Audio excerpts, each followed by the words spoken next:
Over the last 20 years, I have been a television and radio reporter in the Pacific Northwest.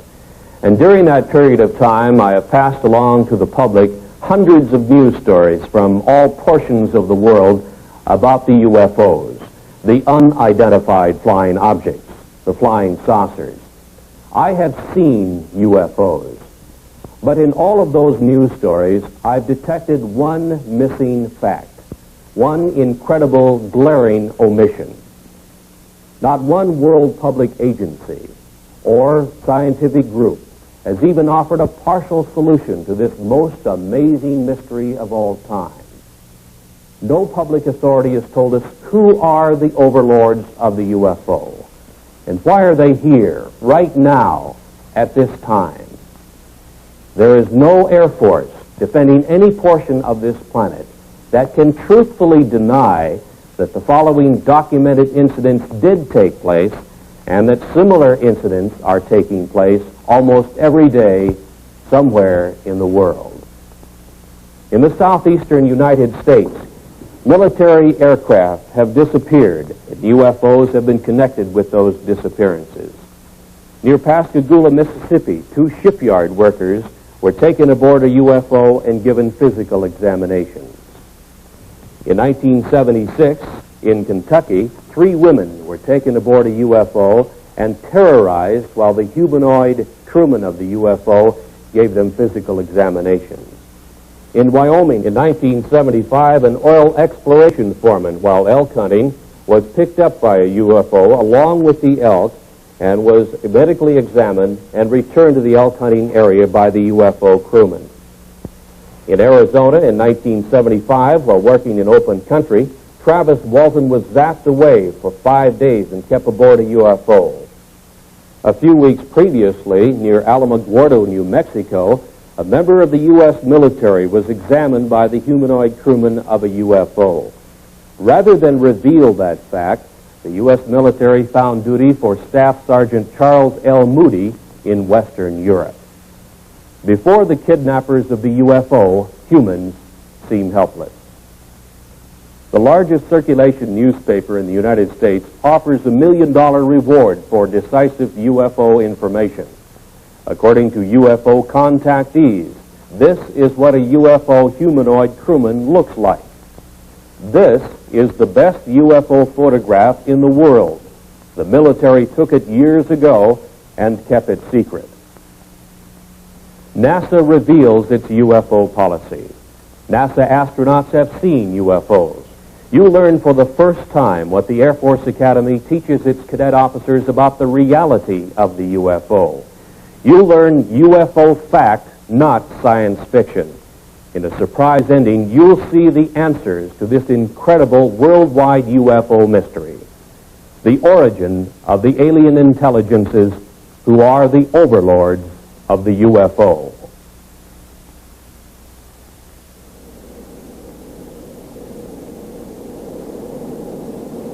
You know, Captain, I keep thinking about a real problem, and it's bugging me. What's that? Well, remember the TWA case when Captain Schemmel dived under a UFO and about a dozen passengers got hurt? Boy, I sure do, yeah. Ever think of what that would be like on a 747? Well, I've thought about it, but I don't talk about it too much. Well, we got 300 or 400 passengers and 20 stews moved around the cabin. Most of the passengers don't keep their seat belts fastened. Now, if a big UFO came on a collision course, and with a 747 cruising at over 600 miles an hour, we'd have just a couple of seconds to take an evasive action of some sort, a dive or a zoom. 300 people would be smashed around and a lot of them hurt. Some could be even killed. You couldn't tell what would happen in that cabin. Probably panic. Well, panic at the least, but you know, even if you got control and got down okay, the airlines couldn't hide a thing like that. But the FAA doesn't want to hear about UFOs, and they don't tell us, that's for sure. Now, if we talk about UFOs to the news media, we somehow get blacklisted and our jobs are in jeopardy. As an airlines pilot, no matter how many UFOs I see in the air, I'm not telling anybody about it. In the last half of this century, there has been one mind-boggling giant of a mystery, which has overridden the knowledge gathered by mankind through the ages. There seems to be no answer to the reason for the appearances of the unidentified flying objects, the UFOs. Public opinion pollster George Gallup reports that perhaps 15 million U.S. citizens, scientists, and other responsible observers have seen the so-called flying saucers, the UFOs. Who are the overlords of the UFO? What is their origin and their mission?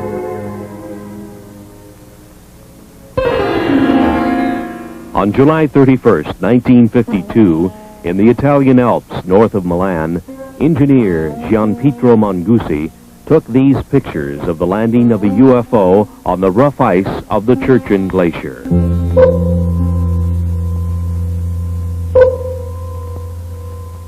The UFO landing was only 3 minutes in duration.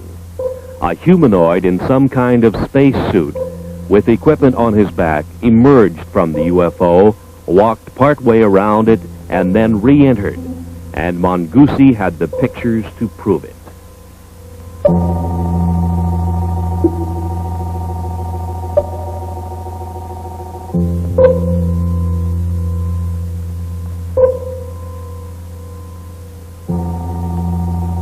Verification of the origin of these photographs was made for the producers of this motion picture by a Swiss researcher and niece of psychiatrist Dr. Carl Gustav Jung, Miss Lou Zinstag. Since that time, world newspapers have made note of UFO stories in all degrees, from casual mention to news of an all-out UFO invasion. The mental health of UFO observers was questioned. From 1951, another photograph of a UFO from Riverside, California, showing the very significant bell-shaped configuration with 3 spheres projecting from its underside. This is the most familiar type of UFO and has been seen and photographed worldwide by UFO researchers. Who are the alien intelligences behind this type of space travel device? Are the UFOs friend or foe?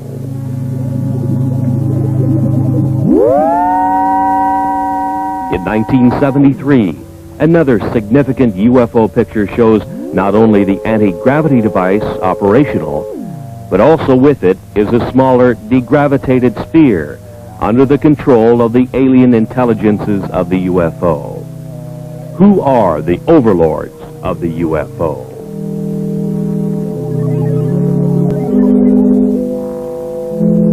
In the Mediterranean, on a Sicilian beach, 2 small UFOs in the act of materialization from another dimension are observed by excited local citizens. Materialization, a concept far beyond the understanding of modern science, but used by the alien intelligences of the UFO. A PhD in biochemistry on the faculty of the University of Oregon in Eugene took this picture of a UFO in the act of materialization from another dimension.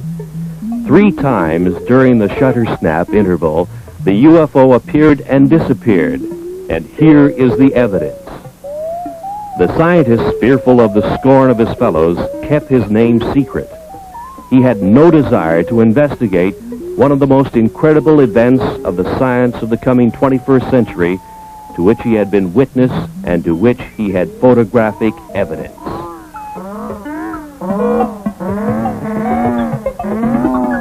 Kidnappings have occurred of military jets, people, and automobiles full of people. The military is helpless, and so are the police departments of the world. Where is the origin of the UFOs? UFO Quebec carried this sketch of a UFO humanoid crewman with a map of the star system in the vicinity of Zeta Reticuli, many light years away. This was indicated to UFO contactees Betty and Barney Hill. Is it truth, or is it a cover-up story? 2 UFOs over San Francisco, similar to UFO surveillance stories and photographs to come from every major city in the world. Iron Curtain scientists have stated publicly their feeling not only that UFOs are real, but that they have the same type of experiences which match those published in the Western world. We now reveal the facts of the UFO which couldn't be kept secret. The planet's most incredible unsolved mystery. Despite the cover-up efforts of world governments, a world silenced by fear, and a helpless world military, private scientific investigators all over the planet have contributed the UFO evidence which we now reveal. The UFO, the secret that couldn't be kept, that can no longer be covered up. Mount Rainier in the state of Washington was the area where private pilot businessman Ken Arnold, flying back to his Idaho home, first saw 9 disc-like flying objects on the sunny afternoon of 24 June 1947. They were moving at 1,500 miles an hour, a speed far exceeding anything we could put into the air at the time. When he landed his airplane at Pendleton, Oregon, he reported the sighting of inverted saucers moving at incredible speed. The next day on the radio news broadcasts and in the newspapers, the story sensationalized the term flying saucers. The previous summer of 1946, a member of the U.S. military encountered a giant UFO in a near-miss aerial situation, and the Air Force kept the threat to air safety secret. This event happened on the first day of August 1946 to the man second in charge of flight safety for the U.S. Tactical Air Command, Captain Jack E. Puckett. Captain Puckett's UFO encounter occurred about 30 miles from MacDill Air Force Base near Tampa, Florida, where his twin-engine C-47 airplane nearly collided with an airborne object about twice the size of a B-29 bomber, or about 300 feet long. His report further described the UFO as being cigar-shaped or cylindrical, and with what appeared to be glowing portholes. Governmental agencies have not responded to anxious questions from UFO observers. The Federal Aviation Administration has no UFO policy or opinion. The U.S. Air Force says it has aborted its UFO study program. No answer has been publicly given. UFOs still continue to be sighted worldwide.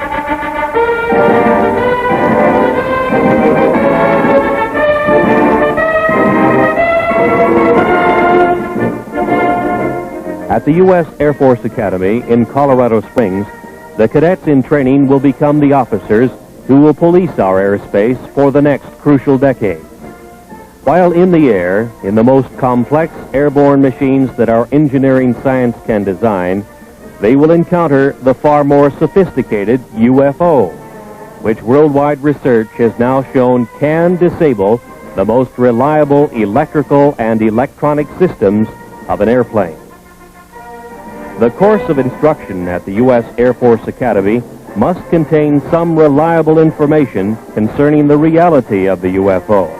Of all government agencies questioned, the most responsive answer to that question has come from the Department of Physics at the Air Force Academy in a letter from its former director, Colonel Anthony J. Maione, who says in part, "In this text, an expanded section on UFOs and extraterrestrial life is included. The section attempts to provide a hopefully unbiased summary of UFO information and concludes, the best thing to do is to keep an open and skeptical mind and not take an extreme position on any side of the question." To further expand on the background we hope our graduates will have, we invited and had Dr. Stanton Friedman visit with us last April. During his visit, he presented 2 large audience lectures and 2 seminars, essentially in support of his subject, Flying Saucers Are Real.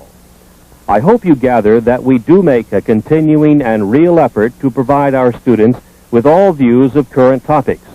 They are expected to come to their own mature conclusions based upon the broadest foundation of knowledge and information that we can provide. Yours truly, Anthony J. Maione, Colonel, United States Air Force, Professor and Head of the Department of Physics. He tells of the text, Introductory Space Science, and reveals exactly what the cadets at the Academy are being taught about UFOs today.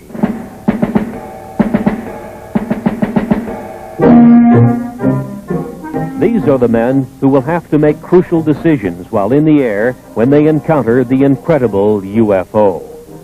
In the past, officers of the air forces of the world were given no instruction or any preparation whatsoever for this mind-chilling experience when they meet the spacecraft of the overlords of the UFO face to face. Nor have our astronauts been given proper instruction.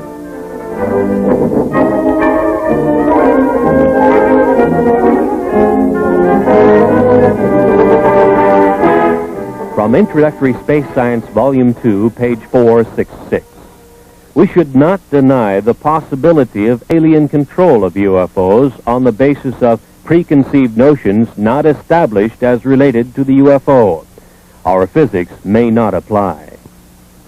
From available information, the UFO phenomenon appears to have been global in nature for almost 50,000 years. Known witnesses have been reliable people. This leaves us with the possibility of alien-controlled UFOs by visitors to this planet from this solar system or other solar systems.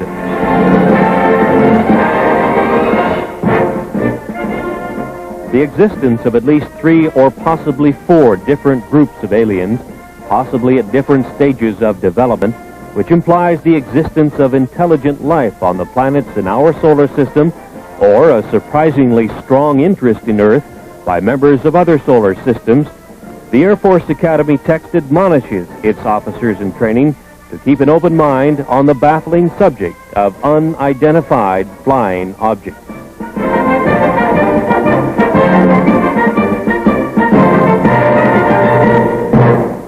Maybe it's the honeymoon capital, this corner of the galaxy. Maybe the lecturers selected by the U.S. Air Force Academy to establish for their officers in training that flying saucers are real was Stanton Friedman. He had been appearing on the lecture circuit in various U.S. colleges as a UFO analyst with a high level of scientific training. Friedman's academic background includes a bachelor's and master's degree in nuclear physics from the University of Chicago. His employment background included much high-level work in space science in the area of fusion rocket research and nuclear-powered aircraft. He was 14 years with such aerospace contractors as TRW Systems, Westinghouse, and General Electric. He says UFOs are the most challenging scientific problem of this or any other age. He made the following statements in public in Seattle, Washington, the home of one of the world's largest aerospace manufacturers, Boeing. The government has never really said what it's been credited as saying, that there are no flying saucers. They really word their press releases very carefully. The press takes it that last step. I think every government in the world has 3 major problems along these lines with regard to UFOs. One, they'd like themselves to figure out how it works, because it makes a great weapons delivery system. It makes anything we're flying look pretty naive by comparison. 2, you'd want to make sure that the other guy doesn't figure out how to duplicate their behavior, because then you have a defense problem. If he's got something that flies like these things, we got a problem because we can't handle it. And 3, perhaps most important, a kind of philosophical political problem. As soon as it becomes obvious to the people on the planet and widely accepted that flying saucers are real and from off the Earth, there's going to be a push for a view of man as Earthlings. The people on this planet, instead of I'm an American or Russian or Chinese, I'm an Earthling. There is no government that wants its citizens to owe their primary allegiance to the planet as opposed to the country. Nobody wants to give up their power. And you know, all these jokes about take me to your leader, that's wishful thinking. What's funny about those is that there is no leader to be taken to. There's nobody who speaks for planet Earth. So there are enormous political problems with anybody saying, yes, there's somebody out there and he's coming here and he doesn't want to talk to me as a representative of the planet. How do we choose who speaks for the planet? I don't know.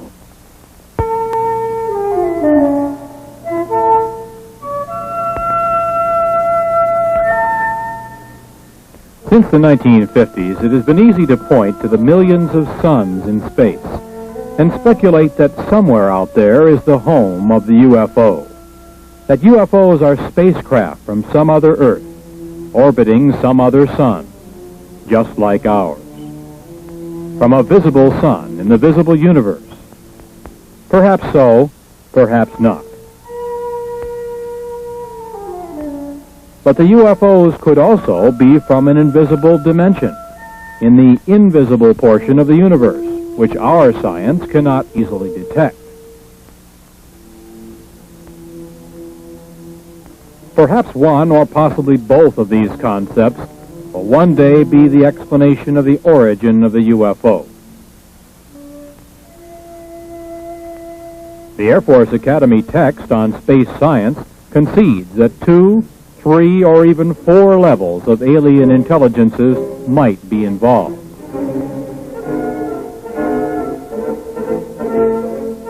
NASA at the Johnson Space Flight Center near Houston, Texas, only concerns itself with the visible universe, with aerospace contracts administering the manufacturing of visible metal vehicles, making visibly televised trips in the Earth-Moon area, and with probes within the solar system by unmanned devices.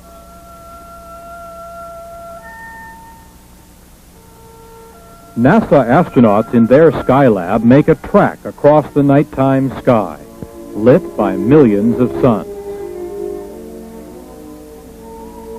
The activities of the astronauts are minutely planned and carried out, but the framework is that of Earth science as we understand and engineer its application.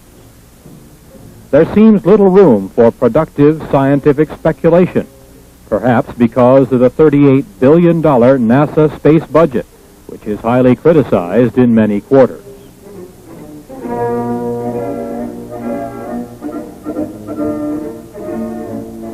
It is difficult to explain why the planners of NASA's space program would refuse to admit the spacecraft capabilities of the alien intelligences who built this device, first seen over the Korean battle area in 1952 and photographed by the U.S. military.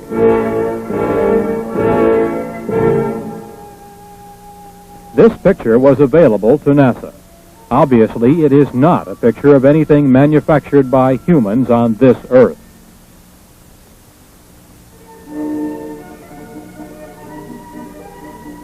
It was classified then and now as an unidentified flying object, a UFO. Can we now identify it? Is this actual photographic evidence that proves that alien intelligences use a spacecraft like this to travel from their dimension to our reality? Is a Watergate-type scientific cover-up involved? Let's now examine that possibility.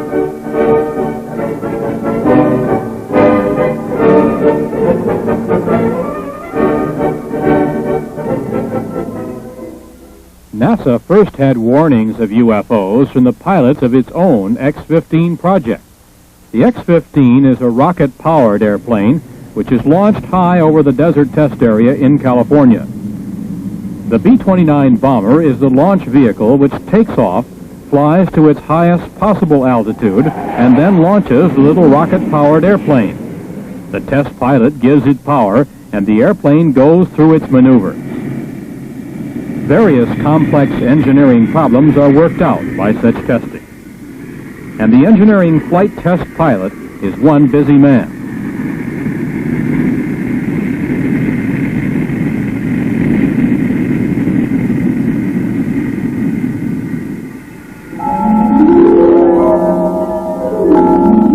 But on May 30th, 1962, test pilot Joe Walton photographed 5 disc-like objects from the X-15 rocket test airplane. The UFOs were very similar to the disc-like objects seen over Mount Rainier 15 years earlier by Ken Arnold.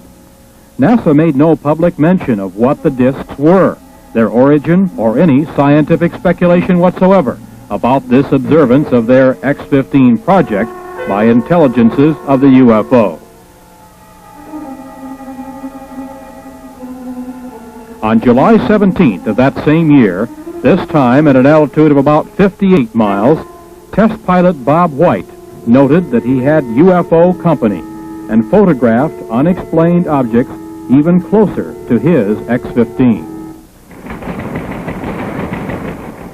Across the nation, news headlines state that 26 astronauts have seen and photographed UFOs.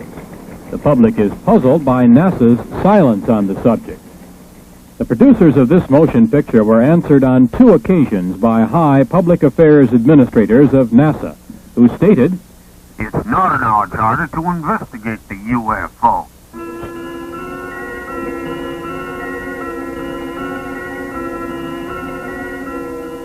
Inside the Skylab in zero gravity, the astronauts go through the day and night with their every minute carefully scheduled.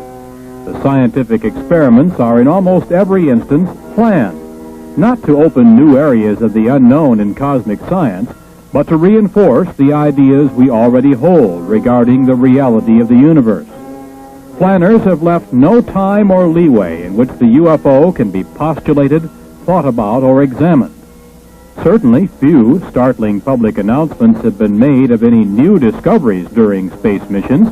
No new theories have been advanced. Astronaut Jack Lausma in Skylab 3 saw a glowing red object making its way across the field of his vision. He photographed it from his little planetoid in space, the NASA Skylab. It could have been explained as a meteor glowing red in space, except that there is no atmosphere in space whose friction could heat a meteor to a red glow. Was it a UFO observing Skylab? NASA remains silent.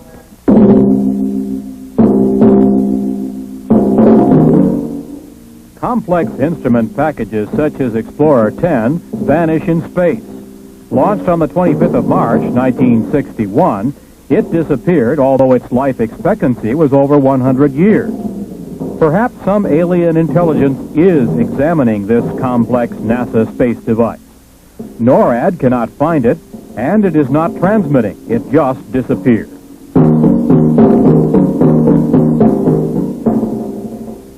What is the photographic evidence that UFOs are watching our every space move? Why is it so hard for the project managers of NASA to accept the reality of the UFO? Is there a high-level scientific cover-up? And if so, why? Governments are charged with upholding the law, and no law on Earth is more basic than the law of gravity. No wonder the obvious anti-gravity capability of the UFO makes governments uncomfortable. Bravely, some astronauts have stated that they believe in the reality of the UFO and the capability of the UFO to defy gravity, while our giant rockets consume enormous amounts of fuel, putting a simple space capsule or Skylab in orbit. In the dark blue of space, in silence orbiting the Earth, the Skylab is the planetoid home of its crew. The crew is like the NASA test pilots in the X-15, busily occupied and concerned with the scientific work outlined for them by their NASA masters. Life support in Earth orbit is a scientific victory in itself and a major achievement for Earthlings. But outside alien intelligences are again observing the progress of man from Earth. 2 UFOs are photographed by an astronaut during a spacewalk. The hatch is open. The astronaut is working his problem. Again, 2 UFOs flit by. Just moving lights, something that could be easily ignored unless we obtained other pictures and other explanations. Actual pictures which could identify the UFO as a solid object with a mission and under intelligent control.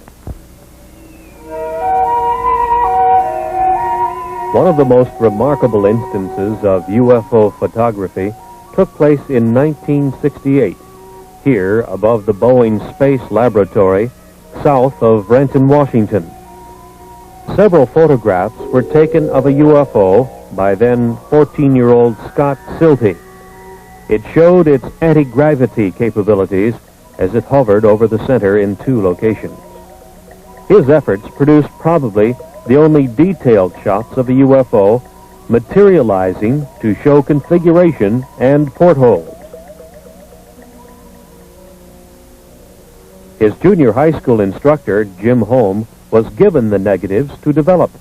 Holm said he didn't know what to expect, but became a believer when he saw what the young Silty had apparently captured on film. When they came in that morning and they said, hey, we got the pictures we were talking about, naturally, you know, junior high students, you're a little bit reluctant to believe everything they say.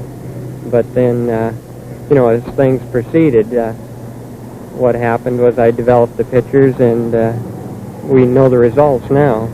What is your impression of what that object is? I'm always hesitant, but I would have to say that believing the students and the type of students they were, it almost definitely had to be some type of a flying object. Right out there. Right. And it's a little eerie. The thing that shook me up at first is I was reluctant to believe them. And when I printed or developed the film, I really couldn't see that much. But I was shocked. I have to admit, I was shocked when I put it in the enlarger. And through the enlarger, I could see a great deal more of what the object looked like. Like the portholes. Right. That was, I would say, the portholes was the most shocking part, because then it looked different than just a glow in the sky in a certain form, like you always hear the thing, you know, swamp gas and that sort of thing. But no swamp gas is going to have portholes or a configuration, geometric, the way that was. One man who has spent the last 25 years researching and keeping track of UFO sightings in the United States is Seattle fireman Robert Gribble. He has spent his spare time gathering all data possible that will help him keep track of when and where they take place. The pins on this map indicate sightings in the U.S. for just 1 year. Over the past quarter century, he has come to some conclusions based on the number of sightings he has recorded. We have received and recorded some 30,000 sightings since 1955. Have you noticed any particular patterns that develop in pinpointing the UFO sightings on these maps? No, we have found no marked pattern, although we do believe that they are following two procedures. One, a surveillance of the land areas, a very close surveillance, and a close surveillance of the people, and it seems to fluctuate from one to the other. Now, through all these years of research, you must have drawn some conclusions about what they are, what the UFOs are. Well, we firmly believe that what the people are seeing and those objects which we have classified as unknown are actually vehicles not manufactured on this planet. How can you draw that conclusion? How do you know? Well, the vehicles have been seen in the United States, and there are good records of this for the last 200 years, and actually the records go back into history for some 3,000 years. The same things that were seen then are being seen today. We understand that there are several hot spots in the United States, UFO sighting areas, and one of them happens to be in the southwestern United States in Utah. There have been a tremendous amount of sightings in the southwest over the years, with a very large concentration in the Utah area.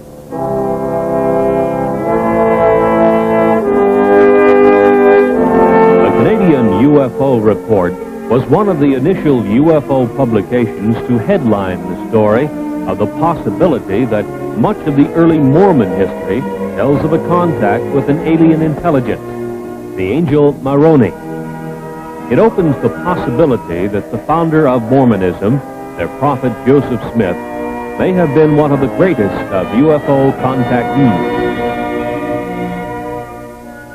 Dr. Frank D. Salisbury, on the faculty of the State University of Utah in Logan, and himself a Mormon, does not doubt that possibility. He has stated publicly that he believes that his UFO study has established the probability that the Earth is being visited by UFOs that seem to be using the isolated area of eastern Utah as an Earth base. In March of 1975, a national tabloid newspaper circulated the following story of a UFO kidnapping.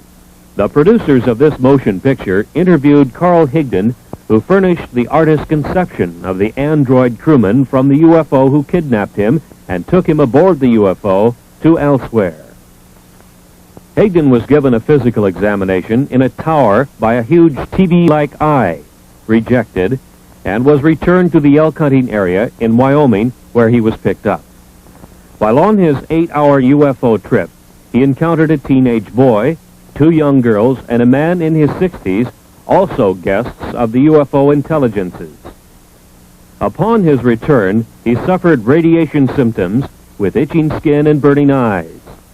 Area Sheriff Ogburn and his deputy Ed Tierney investigated the incident. So did Dr. Leo Sprinkle of the University of Wyoming, who gives us this professional opinion as to the truth of this verified UFO kidnapping. To whom it may concern, my impression of Carl Higdon is that he's a man of integrity with average education, but a keen sense of curiosity about the world around him. He's an outdoors man and seems to have developed good skills of estimating size and distance.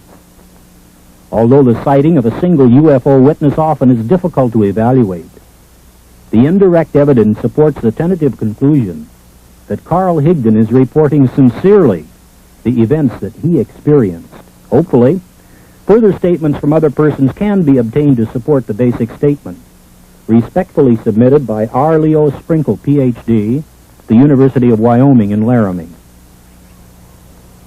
UFO traffic in the Rocky Mountain area of Utah, Arizona, and New Mexico reached a high level in the November, December, and January period of 1975 and 76, with police departments reporting large cigar-shaped UFOs and other UFO types of spacecraft hovering for days at a time over cities in this area.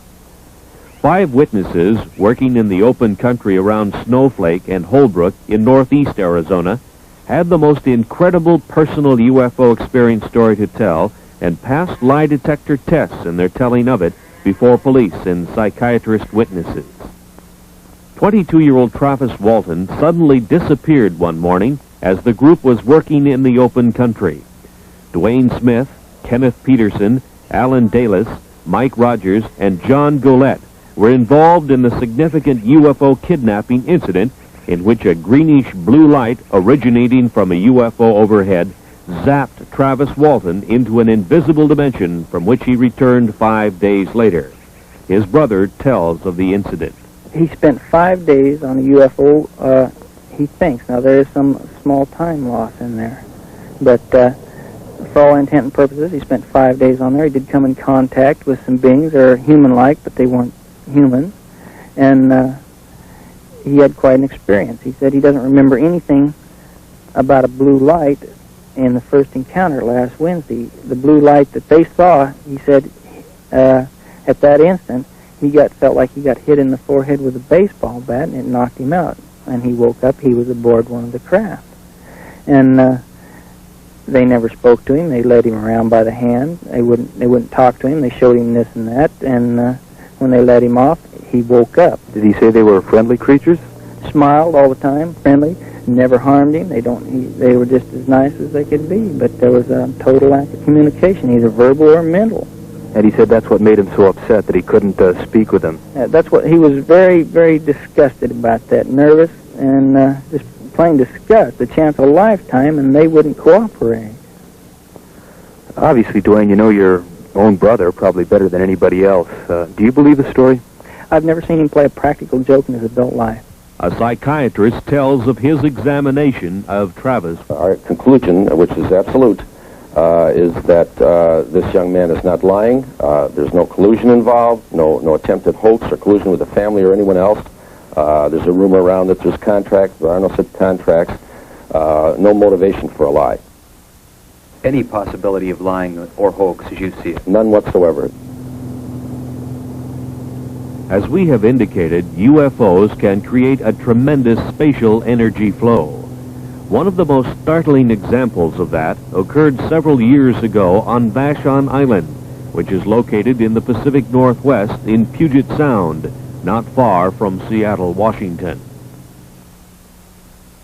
It was near the tiny town of Vashon that several UFO sightings had taken place in the late 1960s. So the fact that local residents had seen such phenomena was not startling.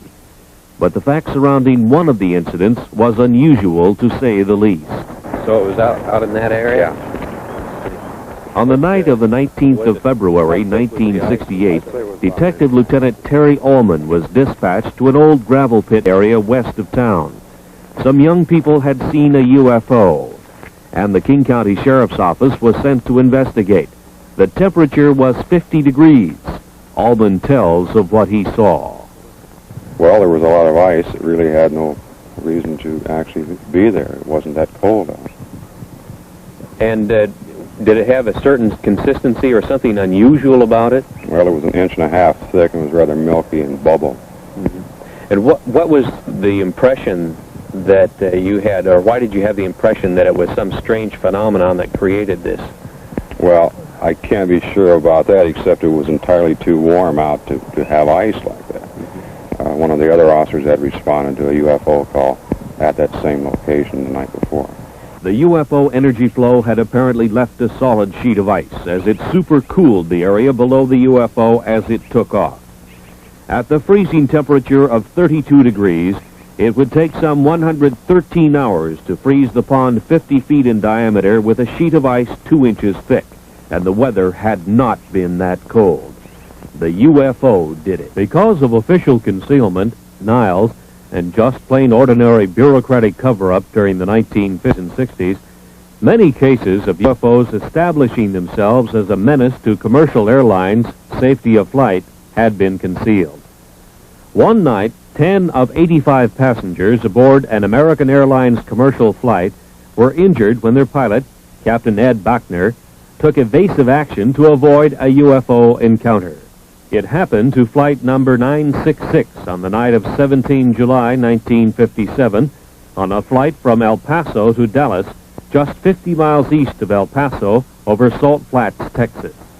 The UFO continued along the Gulf Coast to Gulfport, Mississippi, where it turned north. Traffic control radar tracked the UFO, and the military was alerted. In the vicinity of Meridian, Mississippi, the Wing Intelligence RB-47 electronic surveillance airplane tuned in the UFO's emission on its ALA-5 pulse analyzer.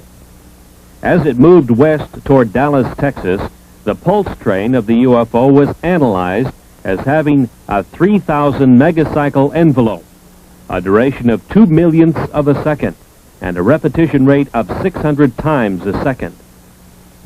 This was identifiable electromagnetic emission from a UFO, which was also being tracked by military and Federal Aviation Agency radar.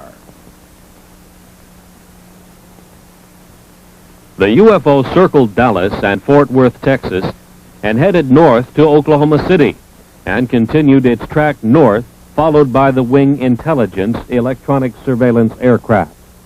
This was continued until the U.S. Air Force plane was to run low on fuel near Forbes Air Force Base. At 1:45 on the morning of April 3rd, 1975, some 20 or more law enforcement officers in 5 North Carolina counties pursued a bright, glowing, unidentified alien spacecraft. Newspaper headlines told of a major incident which was, in effect, kept secret from the rest of the nation. Newspapers, radio, and television all over the world remained silent on the stories because wire service editors did nothing to emphasize their significance.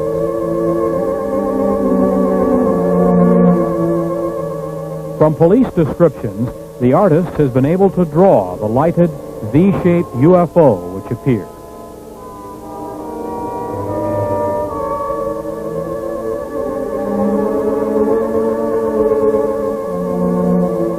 No responsible agency gave to the public any scientifically supported explanation of the origin or mission of the alien space travel device.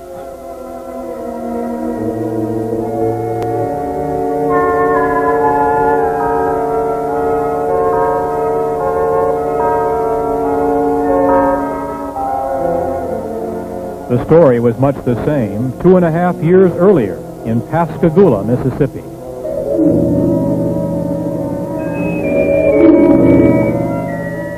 The Pascagoula Press first headlined the story October 12, 1973, and told the nation about two shipyard workers, Calvin Parker and Charles Hickson, who had their fishing trip interrupted by a glowing, blue-lighted UFO which landed near them.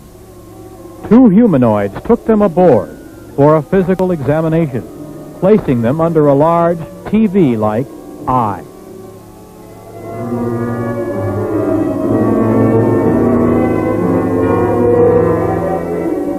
Scientists were quoted as saying that the UFO report was true.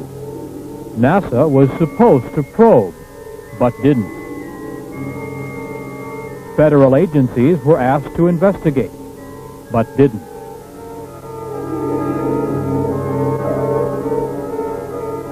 Hickson said the creatures from the UFO seemed friendly, but that they acted controlled, as if they had a specific thing to do, and did it.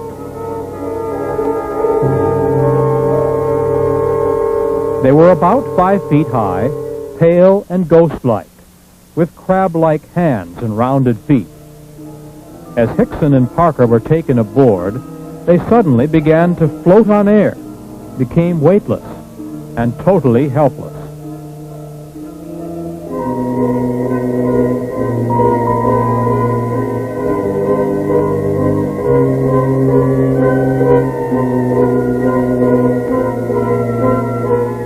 In the Gulf South, from Louisiana to Florida, hundreds of reports to police and sightings by police officers told of UFO activity that same night.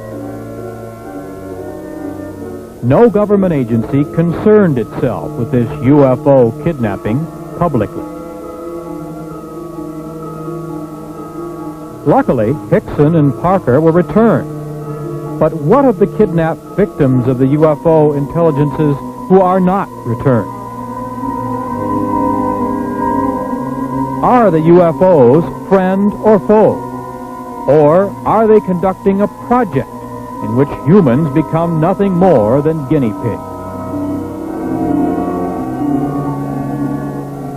This is serious speculation. Kidnapped victims seem to end up on a missing persons list, and no agency on Earth can locate them. The alien intelligences of the UFO are from somewhere, either in our dimension or from another dimension, which is difficult for anyone to detect. Misunderstanding the complete dominance of man by the UFO intelligences led the city fathers of Ocean Springs on the Gulf Coast to seriously decide to solve the problem by passing a law prohibiting the landing of UFOs in that area. Alderman William F. Dale, Jr. thought the local police should be able to handle it. It almost became a law, but the mayor of Ocean Springs, Tom Stennis, broke the tie vote. He said, "Let's make them welcome." As yet, no world governmental agency has demonstrated the power either to make UFOs welcome or to combat their landings and possible kidnapping. It's obvious that humans are helpless.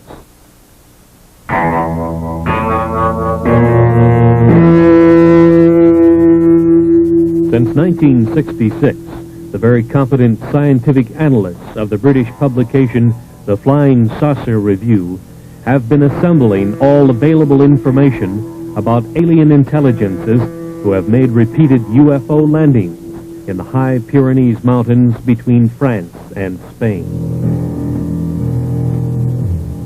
So have the defense authorities of both nations.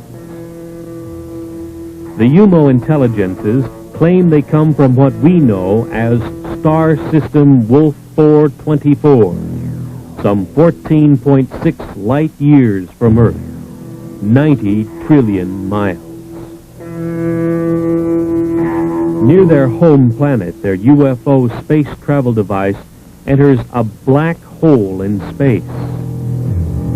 A giant energy whirlpool vortex which hurls their spacecraft into another dimension in which time hardly exists. From this, they emerge into our dimension, into our solar system, and proceed to their expeditionary target, Earth.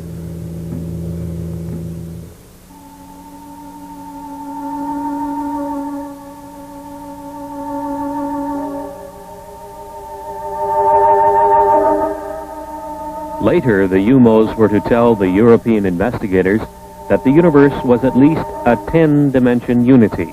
Perhaps even more, they were not certain. But they knew of and used at least 10 dimensions of reality. Each reality was separate from each of the others. Each of the 10 realities had its own rules of energy manipulation. Even though there were 10 dimensions which were open to space travel, reckless energy misuse in one dimension can disturb the cosmic unity of another dimension and its inhabitants. Telepathy is used to receive knowledge during space travel. The mind, said the UMOs in the quiet areas of space, is especially open to pure cosmic knowledge received by telepathy. Any mentality can receive and benefit from knowledge received by telepathy. The more telepathic ability is exercised, the more valuable it becomes, the UMOs learned, as they learned many of the high scientific secrets of the solar systems they traveled through in their space exploration projects. Target Earth was to be another of their cosmic projects. The UMOs first learned of the planet Earth, with inhabitants of some intelligence, in the Earth year 1950. They landed and left 8 of their males and females in the area which had high mountains between France and Spain.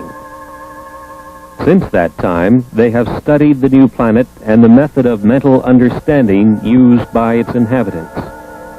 They found Earth science could not account for cosmic beings like themselves. They have carefully made themselves known to certain people of France and Spain, about 30 in all. They have tried to understand the limitations which exist in the mind of man. They find human knowledge inadequate and much inferior to the cosmic understanding, which permits space voyages between the UMO position in the universe and the Earth.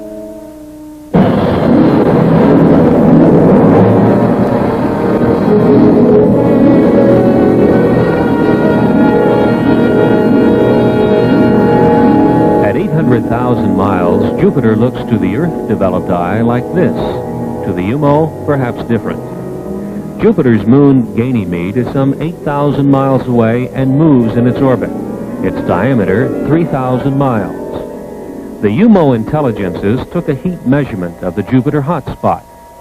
They compared the measurements to that of the surface of their sun and found it about the same. The other Jupiter moons were identified: Europa, Amalthea, Callisto, as they were named by Earth astronomers.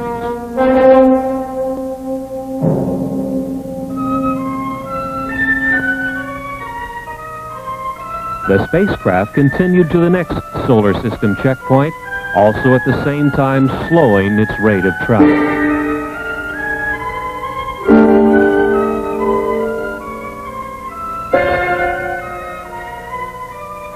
Saturn was identified with its strange moon, Titan. Titan rolled along the equatorial plane of Saturn like a wheel on a road. The UMOs identified its atmosphere, methane. In the vicinity of Saturn, they tuned to the history and the totality of knowledge of the solar system, accumulated since the time the sun was born. Knowledge lost, and knowledge still used, and knowledge to be rediscovered. It was from this Saturn knowledge store that the UMO intelligences learned of humankind's achievements and failures. They learned, too, of the state of development of the plant and animal life and all details of Earth and the other planets. They continued their journey past Saturn, its bright rings shining a dark space blue in the Titan sky.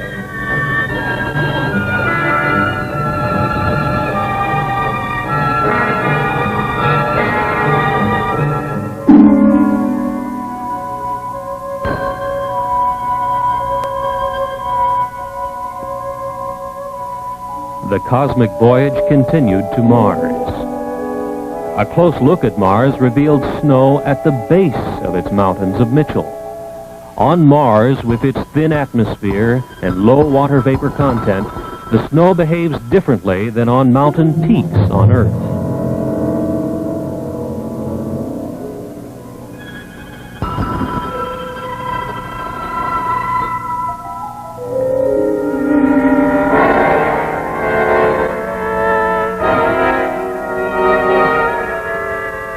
Leaving Mars, they passed scarcely 100 miles from Phobos, one of its two moons. 4,000 miles above the red storm-swept planet, Phobos is a dark clump, only 16 miles in length.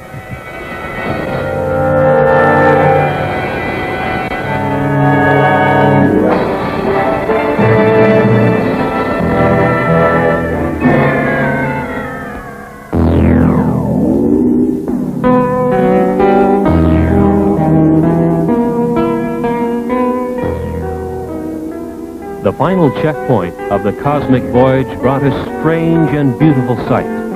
Their project destination, Earth, was eclipsing its own sun, and they passed over the Earth's moon just beneath. They had come nearly 90 trillion miles, 14.6 light years. Elapsed Earth time, just about 7 months.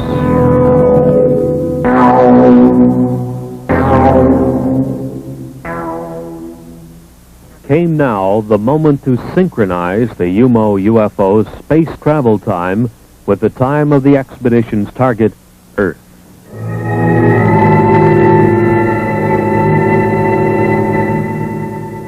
By telepathic means, the UMO alien intelligences claim to have notified some 20 selected Earth people of various responsible backgrounds to expect the UMO UFO. These people lived in Spain.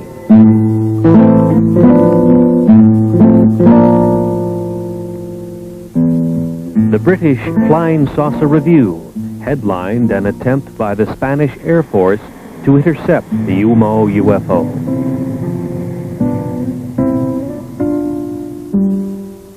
An Andorra radio station employee also noticed the UFO as it neared its destination in the Pyrenees Mountains between France and Spain.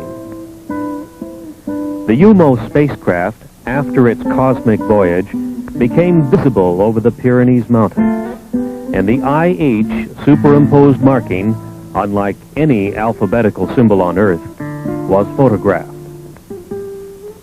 The first pictures taken were from the ground near the outskirts of Madrid on February 6, 1966, and again on the 10th of June, 1967. They are known as the San Jose de Valderas photographs, which were published nationally in Spain after thorough investigation by the national magazine Horizonte. During the years since 1966, much of the UMO information has been investigated by competent people of England, France, and Spain. And to this date, such evidence as these UFO photographs appears to be factual. Dr. Claude Poer, Director of Scientific Programs in the French Center for Spatial Studies, stated publicly that a 2-year investigation resulted in staggering confirmation of statements made by the non-earthly intelligences. The French Minister of Defense, Jean-Claude Boré, in a nationwide radio broadcast, confirmed that the national police in France had a great number of statements on file from reliable witnesses who had reported over the last few years UFO appearances. He said he believed the reports tell of scientifically interesting events and that the top scientists of France were making a continuing study of reported UFO sightings.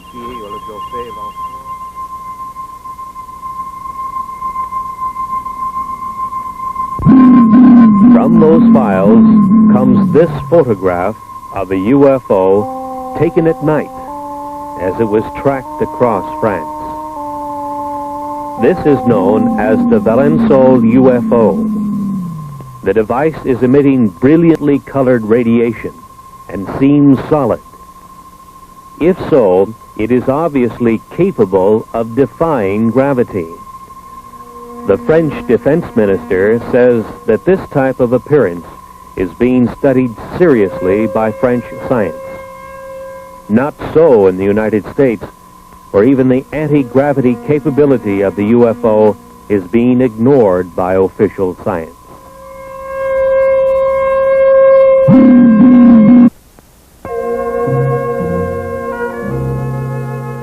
As they said in Spain, the alien intelligences of the UFO may originate from a planet called UMO, 16 light years from Earth, and they may not have. If we are to understand the origin of the UFO, we must be ready to vision another dimension which penetrates our earthly reality. It is a higher energy dimension from which the UFO can materialize to our vision, our cameras, and our scientific instrumentation. It is back into this higher energy dimension that the UFO returns to report to those who sent it out. The crew of the UFO is an especially designed robot humanoid which was produced to do its job in both dimensions. Target Earth is a long-time intelligence and sample gathering project of the aliens of the UFO. The incredible energy manipulation which enables UFOs to move between dimensions seems to occur underwater.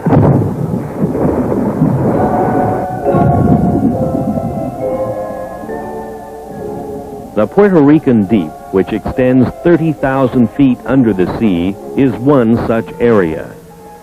Seawater covers 2/3 of the surface of the Earth, and in that water lives one of the Earth's most intelligent and environmentally adjusted creatures, the dolphin. The dolphin's brain is substantially more complex and in some ways superior to the brain of man. The dolphin's telepathic ability is highly developed, and with it he excels at communication with other dolphins. Today, the Canadian-edited UFO report and other such publications are the only other mediums which have carried stories which have filled the Venezuelan newspapers and tell of UFOs which emerge from under the sea off Puerto Rico and continue to the U.S., South America, and Europe. Undersea disturbances of a major nature have occurred in this area for many years. The National Oceanic and Atmospheric Administration's NOAA satellite had communications blacked out many times as it passed over the area, some 800 miles up in its orbit, reported Dr. Wayne Messigian of Longwood College in Farmville, Virginia. In 1945, the U.S. Navy lost 5 torpedo bombers and a large 4-motored flying boat searching for the lost Navy pilots. Commercial and private airplane pilots have seen their aircraft under this strange influence lose instrumentation and electrical control.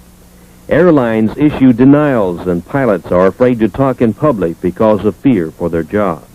In March of 1973, a series of events near Caracas, Venezuela, a few hundred miles to the south, established what may be a link between the very deep ocean areas of the Caribbean and the UFO. On March 22nd, hundreds of people witnessed a pair of flying objects trailing blue smoke as they approached from out of the sea and then hung motionless near the Caracas airport.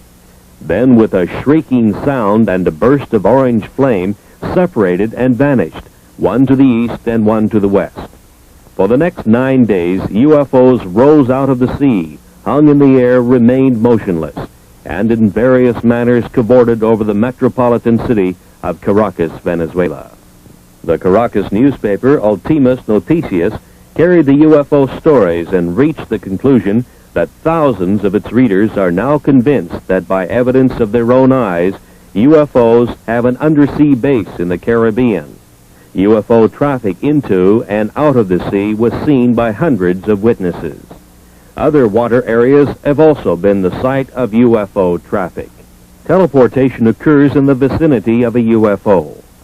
In May 1968, a well-known Buenos Aires attorney, Dr. Gerardo Vidal, and his wife and children, in a Peugeot 403, were teleported 4,100 miles by a UFO and put down near Mexico City unharmed. This Ford was teleported hundreds of miles in South Africa because it was near to a UFO which degravitated it and transported it, says the Flying Saucer Review. The aliens of the UFO are energy manipulators of a very advanced nature, far beyond our science. In the search for the method of communication with alien intelligences of space, such as the Overlords of the UFO, some of the most significant work in the world has been done by Dr. L.G. Lawrence, president of the Ecola Institute of San Bernardino, California, a research foundation. Dr. Lawrence is one of the world authorities on the use of biological sensors, such as that of the friendly laboratory philodendron, which senses the pain of Dr. Lawrence. As he purposely burns his thumb on his hot pipe bowl, the biological sensor, the plant, reacts with a squiggle of recognition of Dr. Lawrence's pain on the laboratory instrumentation. This is known as the Baxter effect. Dr. Lawrence developed his 3-ton stellatron for sensing biological messages which might be running free in the universe. He sets it up in remote areas, and it is shielded from all electromagnetic radiation, such as all radio and TV radiation, for instance. It can be influenced only by the etheric or bioplasmic pulses that influence plant and animal life. On October 29, 1971, and again in April 1972, on the Mojave Desert in California, intelligent communication from the direction of Ursa Major was received. One star of that system we know is the North Star.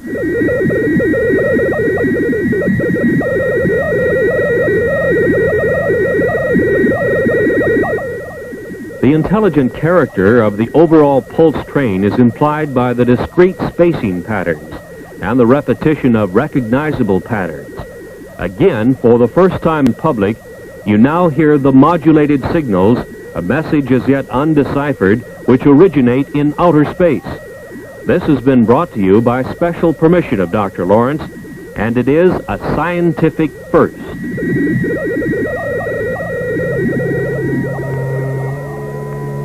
Dr. Lawrence reminds us that radio telescopes, such as this giant multi-million-dollar installation in Puerto Rico, have had no results whatsoever in either sending or receiving messages in space.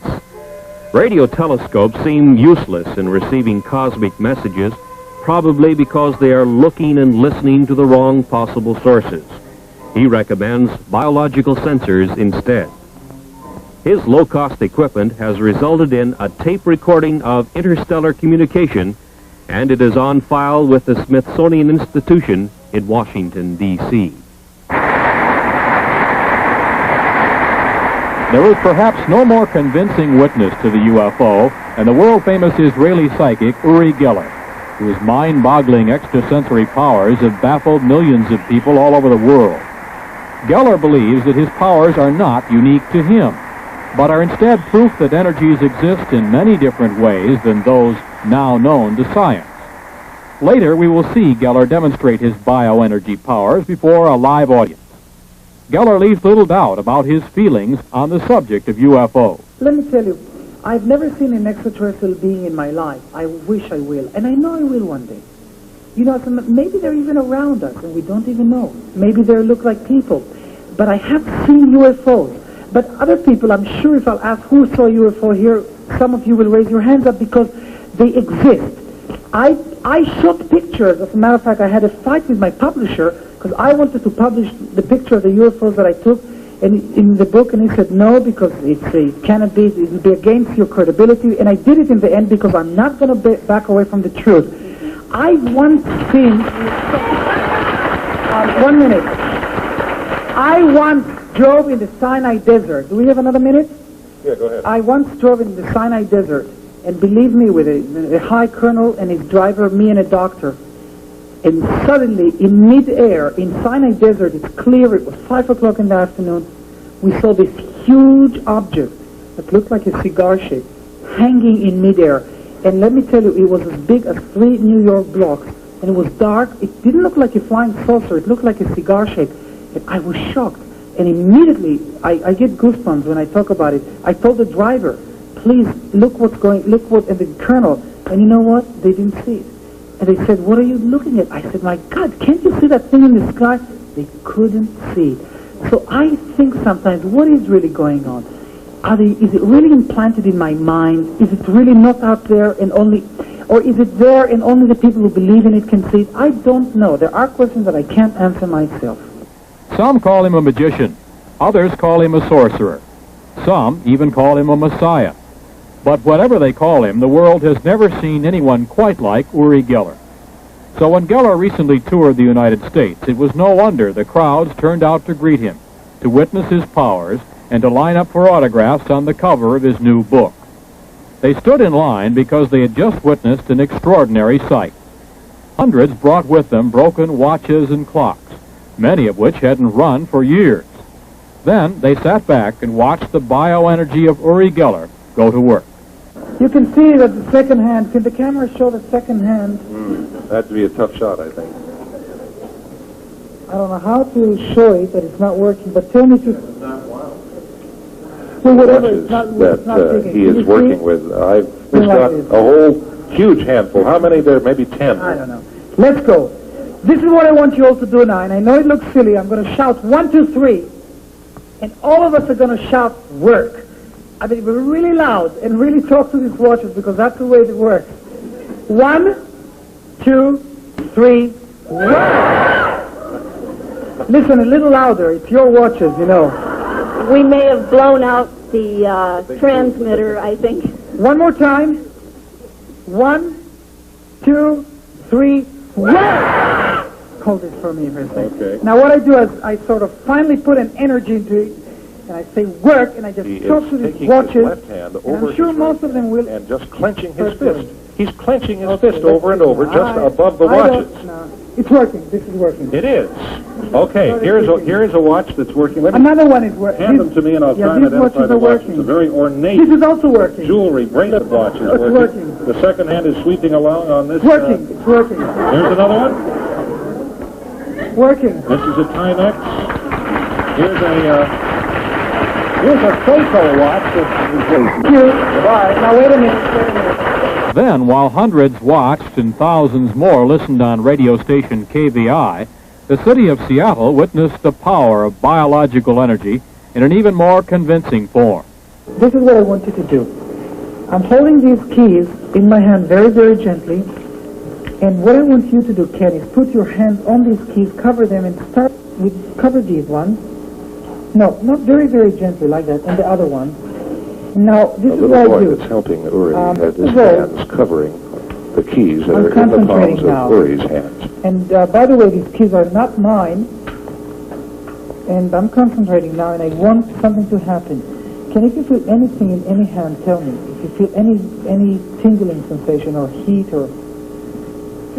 Where do you feel it? The keys are in Uri's hands. The little boy is holding his hands over the keys, but... All right, now start concentrating, Ken. What you will have to do is you have to say, Ben, I hope you have enough feeling there, because I don't know how long this will take. Uri's hands are flat. His thumbs are up in the air where everybody can see them. Something is happening here. And he thinks something is happening. He has now discarded the keys in his left hand. The boy still is covering the keys in Uri's right hand. Uri, incidentally, is left-handed. Okay, now lift your hand. Ken, lift your hand. Do you see any keys bending? I see one. Oh, yes, this is bending. One key Wait a minute, I have to show this to the TV. Yeah, this key is going. Yeah, wait a minute. Yes, definitely. It's a big, thick brass schlag or schlager type of key. I don't know what this just key like is the one he for. bent last night for us. You see what I'm doing is I'm stroking it very, very gently, and yeah, it's curling up more. I don't know you see how that, well Ken? you can see it. It's really happening, It's bending even more. Yeah, this will curl up a little more here. You see, I'm putting an energy into it. Can you see this from the... It's incredible. There's absolutely no heat. Ken, touch the key, and you'll see the touch it under, or under where it's bending. Do you feel any heat? There's absolutely no... You do feel. But there's really no heat. It's, you touch it. I mean, you can see there's really heat on you. No, it's No, just the body it's the warmth. body warmth Body that warmth, you're and it's feeling. continuing to bend. Just want to show it to the camera. Can you see that? Oh, look, Another key of There goes another one. the key that he has bent is fastened to a key cluster, I think and another one another is key bending is here. beginning to bend on the cluster fastened Yeah, below this it. is going also now. But let me just show it to everybody because the TV camera is so... To back up the biological energy demonstration, Geller called on others in the audience to check for keys which may also have responded to the presence of Geller's energy. The Seattle Post-Intelligencer told the story of hundreds of radio listeners whose keys mysteriously began bending right in their pockets. In the audience, there were others who found themselves a terminal for the newly demonstrated source of power. Keys in the audience belonging to people here who are bending. And we've seen keys a couple of women have shown him which are beginning to bend. Here's a lady who is gray-haired, and she's just handed him a key. That is bent. And it is beginning to bend. Very slightly, but noticeably. It's unreal because you know what's unbelievable here? That usually the kids that are coming to me, that their keys bend, and usually it happens to children. Why? Because children are more open-minded to this. I mean, look, look at these keys are totally bent. Would you say that it's necessary for a person to believe they can bend before they will bend? You see, a child believes that he can bend a key because he's just totally innocent to it. He totally believes that his key can bend, and it does. And it starts, and look, I mean, these keys are, I mean, you can't use these keys anymore. The scene is in the southeastern United States, and the photographer, Todd Anthony, is out to take his first trial pictures with his new 8mm motion picture camera. He goes to his local airport to photograph the action of a commercial airliner making its landing. The airplane makes its approach, and following it comes the big surprise, a UFO.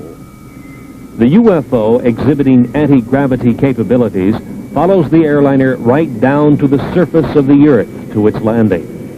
The UFO is a bell-shaped type, which has been seen and photographed all over the world since the 1950s, from Australia to Western Europe to South Africa to Mount Palomar in California, where George Adamski made excellent still pictures, all with the same bell-shaped configuration with 3 spheres on the bottom. There are some very significant things about this UFO type. Under the bell-shaped hull are 3 spheres. It is these globes which, when excited by a high energy level, cause the UFO to become immune to gravity. At this point, the UFO begins to take on a glow. At a higher state of excitation, it is ready to move into its home dimension, a dimension which is not light years away, but right here, interpenetrating our reality. A significant amount of scientific research evidence now seems to confirm the amazing fact that UFOs such as this are interdimensional spacecraft. These same types of UFOs have been photographed, invisible to the human eye, by means of ultraviolet filters, and have been found to be trailing our commercial airlines flights at 35,000 feet, just as this flight was tailed by a UFO right to its landing. This time, it was visible. We have presented evidence that many times commercial flights near a UFO have lost electrical control and their aircraft instrumentation. Pilots have confirmed this fact. Passengers have been injured as pilots have taken evasive action when surprised by a UFO which to them seemed to be on a collision course. Yet no world scientific agency or government group has seriously studied the problems of UFO encounters, or kidnappings, or losses of aircraft due to the UFO. Is the UFO mystery truly a scientific Watergate, an incredible and dangerous cover-up? Understanding of the UFO may be beyond our science and political system, but it is not beyond the human mind. The alien intelligences of the UFO and the human earthlings are all common inhabitants of the cosmic energy intelligence continuum. Dr. Lawrence at Ecola Institute showed us with his stellatron that the alien intelligences of the UFO might be in cosmic communication by use of a high-level energy which we know as etheric, bioplasmic, orgone, or nearly 100 similar names. but it is unrecognized in our science and in our civilization, which runs and communicates on the energies of the electromagnetic spectrum. Uri Geller mentally directs his biological energy and that of other people, and they bend mental keys. In the vicinity of UFOs, aircraft lose electrical control and instrumentation, and without doubt their structural integrity is also affected by this energy which bends keys. Other more incredible things are happening. During a single year, for instance, nearly 10,000 head of farmers' livestock have been mutilated in an area from Texas to eastern Oregon and Washington. Police and agricultural scientists alike are helpless. No flying predator exists which mutilates an animal's tender parts or swallows it up completely, leaving behind a bare skeleton. UFOs can be blamed, says the University of Wyoming student newspaper. There is now striking evidence that the cause is not a configurated UFO spacecraft, but what is mistaken for a UFO is something just as new to science. Invisible flying predators, which can be photographed with the aid of an ultraviolet filter 18A and Ectacolor film. This was first accomplished by Trevor James Constable, a UFO researcher for a quarter of a century. Constable, in Southern California, builds equipment which gathers orgone energy, or etheric or biological energy. Years ago, he noted that his energy-gathering devices attracted invisible critters. He also photographed them at 35,000 feet through an ultraviolet filter near a commercial jet. They were invisible to the pilot. This is an artist's drawing by Don Dixon of one of the frames of the research camera's film showing the invisible flying critter. Apparently, the predator sought by farmers and county sheriffs nationwide is the animal killer. The invisible flying predator. There seems no other explanation of what has happened to the thousands of mutilated animals. Once again, a new scientific door is opened, and through it we see invisible animals which can fly by degravitating themselves and which seem to live off the biological energy of other land-bound animals. They may or may not have any connection with the spacecraft UFOs, but it seems they have been mistaken for configurated UFOs with their humanoid crewmen, bound on their separate mission of the study of the Earth's inhabitants by means of kidnappings and sample gathering of Earthman's devices.